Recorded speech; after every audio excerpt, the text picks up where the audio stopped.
I think there's no question that the Obama administration, that there were actions about surveillance and other activities that occurred in the 2016 election. The president used the word wiretap in quotes to mean broadly surveillance and other activities. White House weighing in on President Trump, tweeting that President Obama wiretapped phones in the Trump Tower. That's Press Secretary Sean Spicer right there. The House Intelligence Committee now moving the deadline back to provide evidence. They're moving it to next week.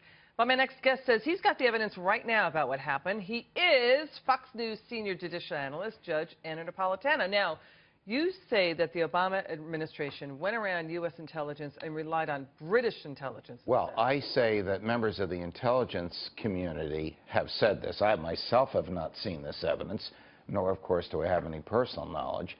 And I must also say that representatives of GCHQ, that's the British Foreign Intelligence apparatus, the rough equivalent of our CIA, has emphatically denied what members of the intelligence community have said. But there are certain facts here that the American public should know about. One is that the NSA captures the digital version of all telephone calls from landlines and cell phones and has been doing so since 2005. And second is that the NSA works for the military. And the third is that the president's commander-in-chief of the military. So President Obama could have said to the NSA, I want transcripts of the digital versions of conversations that Donald Trump has had that I know you have, just as President Trump could say that today to the NSA. And it's also an indisputable fact that the NSA has given GCHQ, the British CIA, 24/7 access to its database. So the British CIA has access to the same digital versions of phone calls that the NSA has. I hear what you're saying. So those are facts that are beyond dispute. Did the British CIA, as I keep calling it, the GCHQ, actually do this? They say no. The intelligence sources with whom I spoke say yes. I don't know if the investigators will get to the bottom of it. You know, can we switch to another story about this Michael Brown documentary? Sure. This prosecutor calling this documentary film basically pathetic. It's basically, let me back up. It contains surveillance video from this convenience store, basically showing Michael Brown allegedly in a marijuana deal with the store clerks there.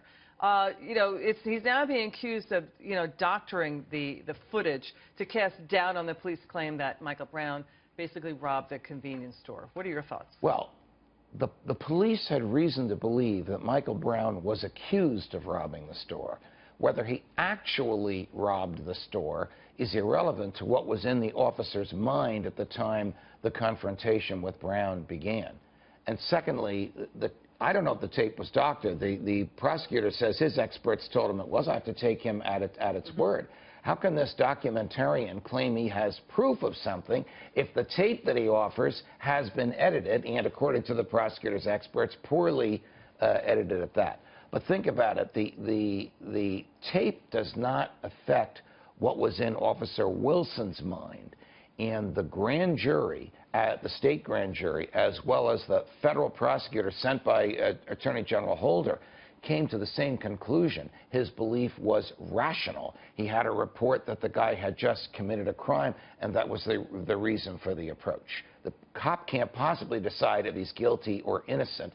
All he knows is there's a report, the description meets this fellow, I'm going to approach this fellow, and the rest is a tragedy. And the grand jury and the federal investigators, who probably came out there looking for something wrong, didn't find anything wrong.